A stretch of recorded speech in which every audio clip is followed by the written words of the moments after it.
release of the brand new Galaxy Fold 5, like it or not, for the most part, it is the only foldable device in terms of like a tablet mode phone that's been available in North America up until the release of the Pixel Fold.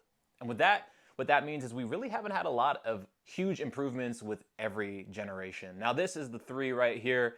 And for the most part, when I got the 3 and the 4 came out, the kind of general consensus was if you have the 3, it's not worth it to upgrade to the 4. And if you have the 4, it's not worth it to upgrade to the 5.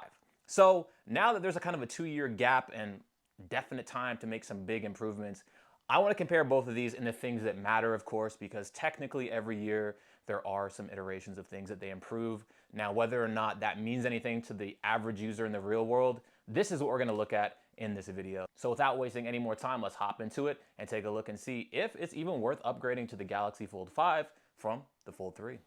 So with the brand new Fold 5, you get a Snapdragon 8 Gen 2, you get Gorilla Glass Victus 2, and an aluminum exterior. This has a little bit of a shine to it this time around. IPX X8 with a weight of 252.8 grams. Now, with the 3, you get a Snapdragon 888 SoC processor. You get Gorilla Glass Victus 1 with that same aluminum around the housing. IPX8 as well on this one, and officially a weight of 271 grams. So as you can see, not a drastic difference in terms of surface area or even an appearance for that matter. Same materials, a lot of the same little features along the way. So just keep that in mind. For the past couple of years, you're literally getting a phone that's almost exactly like the one previous to it, minus a couple millimeters and some weight here and there. But nothing that I honestly think anybody's really truly gonna notice. So let's talk about this crease. Now, unfortunately, Samsung has yet to really flatten that. And as you can see here on both the 3 and the 5, which is on the left, you're seeing that crease. Here is the 5 with the screen on. You can see it kind of on an angle, but when you twist the phone around, it kind of vanishes on the phone. And I'll just make it clear on both the 3 and the 5, you really get used to it and you kind of forget it's there the more you use it. But it is slightly reduced on the 5. And here is the 3. As you can see, you can still see it there on the angle. And when you move it around and make it a little bit more flush, it does vanish, just the same as the 5. But just be aware, that crease is still gonna be there no matter which phone you get. Just maybe 20%-ish less on the 5, but it is still there. So the improvement is something called the Flex Hinge on the 5, and I'll get into that in a second here. But just be aware that every year Samsung kind of claims to have improved that hinge. And unfortunately, it's kind of hit or miss. You know, whether you bought the 3 in the past or the 4, every year they claim to kind of improve the durability and the functionality of that hinge, but people can have problems with the screen peeling or cracking. So just keep that in mind. Only time will tell if this new Flex Hinge will hold up or not. So let's talk about what we definitely can see. The Flex Hinge does lie flatter when the phone is opened. You can see that little ridge there on the 3 from the old one. But as you're gonna look here, I've got a flashlight kind of flashing in between the phone when it's closed, and it is pretty much flush. You cannot see the light coming through. So that is the Flex Hinge at work. And here's the 3. There is a slight gap. You know, for dust, me, myself, I haven't had huge problems with dust, but the Flex Hinge does allow the phone to close and lay flat. So just be aware, that's gonna be the thing that we can see in real time, whether or not it holds up. That is what we're gonna have to keep our fingers crossed that the Flex Hinge does improve durability. So why not dive into the screens themselves? Now, on the main, we have a 7.6-inch AMOLED screen with a kind of dynamic range of up to 120 hertz. And the cover screen is 6.2 inches, and it also comes with that dynamic range of up to 120 hertz. With the 3, it is literally exactly the same. So you should not see really any difference when you're kind of in a dimly lit area. We'll get to brightness outdoors in a second, but as you can see, you're gonna get a beautiful, beautiful image on either phone as they're pretty much the same, around 374 pixels per inch. And the screen to body ratio is also very close. With the 5, it's kind of a 91% screen to body, and the 3 has an 89% screen to body ratio. But again, to the average person, you're really not gonna notice at all. So again, not much change from 3 to 5. So that interior camera is 4 megapixels on both the 5 and the 3. And as you can see here, it's going to appear the same visually to the eye, that kind of disappearing camera on the interior when you're opening up web pages. It does appear to be the same, maybe a little bit better on the 5, but you're going to still see it either way. Okay, so let's get into the screen brightness. This is where you are actually going to see a big improvements on the 5. Now, on the video I have coming up, unfortunately, my camera, for whatever reason, was giving some bars, but I still will show the footage. But just to give you an idea, the 5 has a nits of up to 1750 in brightness. And from all that I could find, there's a range kind of between 900 to 1200 on the 3. And what that means is in direct sunlight, again, it might be tough to see in the video, but I'll show it to you here. What you're gonna see is when you're outside, it is actually, it feels like almost double the brightness at maximum capacity between the 5 and the 3. So though I still had no problems seeing the phone outside in direct sunlight on the 3, there is a very big difference in brightness with that bump up to the 1750 on the 5.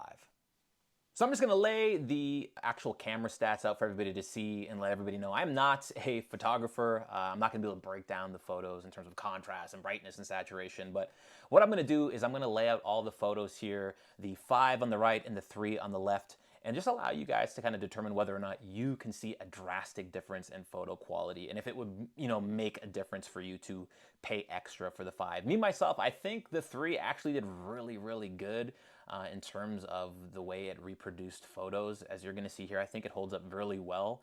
These ones here are actually in a dimly lit room, so kind of with the lights off-ish, and you can kind of see how they reproduce that image. This one coming up after this last one here is gonna be outside at night. Of course, with the 5, you will have a 3x zoom, and only on the 3, you're only getting a 2x zoom. So here you're gonna see the difference between the 3 and the 2. So you're gonna see a little difference here zoomed in. But these images, I think are really, the 3 holds up really well. Again, 2 times zoom, 3 times zoom. Here is a wide with the 5, and up next here is gonna be the 3. And again, we'll do another one here with the wide angle. This is the 5, what it captured, and this is what the 3 captured here. So here's some videos coming up. This was taken with the 5. Again, you're gonna get a little extra feature with the 5. You can shoot an 8K UHD. Whether or not anybody's gonna use that, it's gonna be up to the person. But for the average consumer, I really truly think what you get with the 3, and here's the video on the 3, it is actually really good. It really surprised me. I thought this would be for sure something the 3 would struggle against the 5. But other than that, 1 times extra on the zoom and a little better on the wide, and the 8K offering for the video footage, I really thought the 3 held up well. But I'll leave that up to you guys to decide what you think.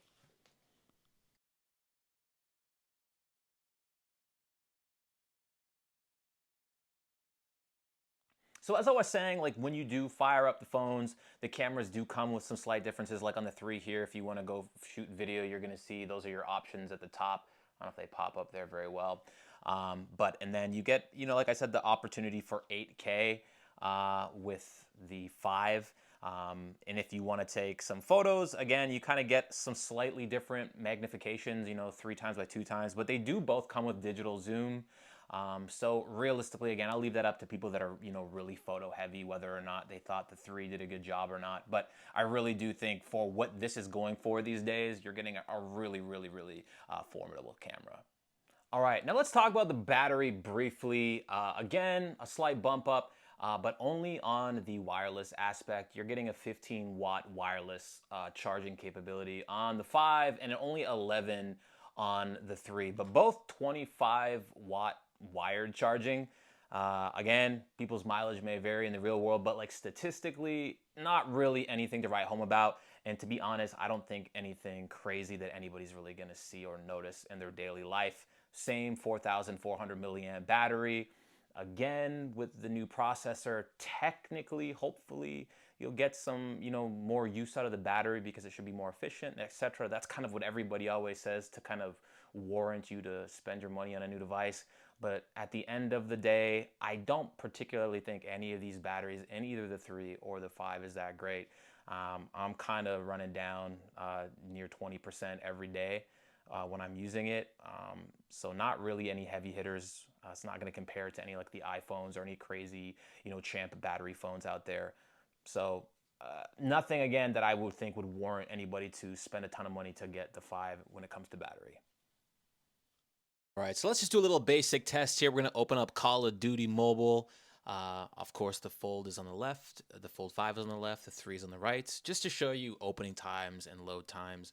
I had to cut this one a little short because it was making me bring up guest nicknames and stuff like that. But as you can see here, it's really like a split-second difference, and that kind of carried through up until the start of the game. So just expect when you're playing games, you're going to see a little bit of a lag between like 1 to 2 seconds. Loading web pages, MLB.com, fairly close. Again, Fold 5 on the left, Fold 3 on the right.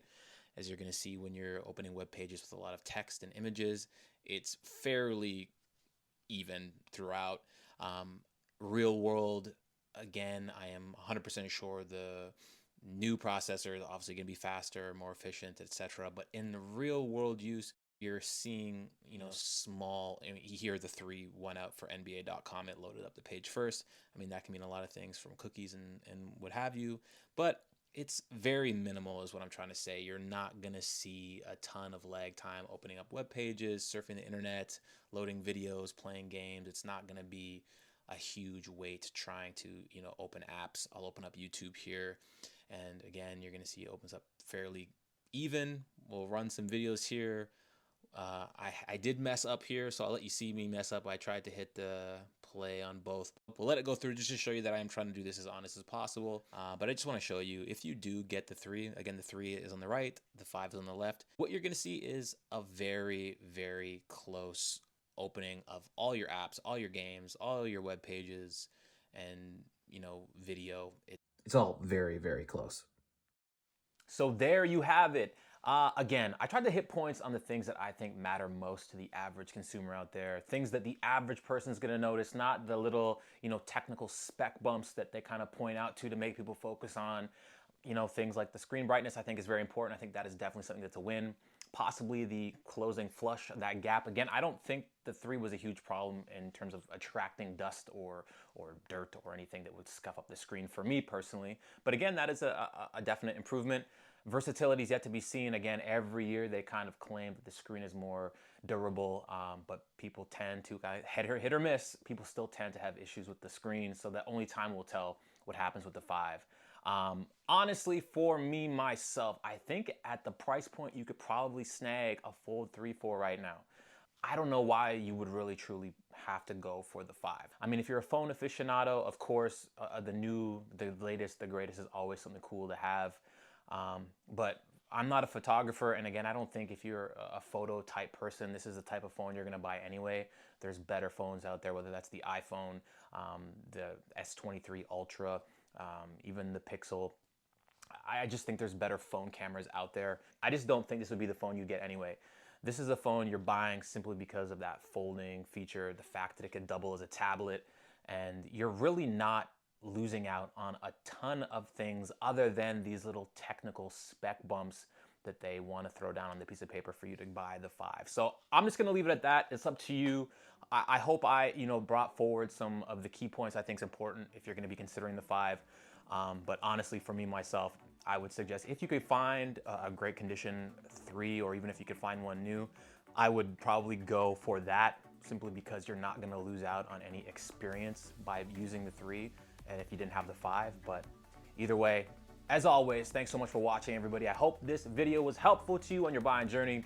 And until the next one, stay safe and be well, everybody. Later.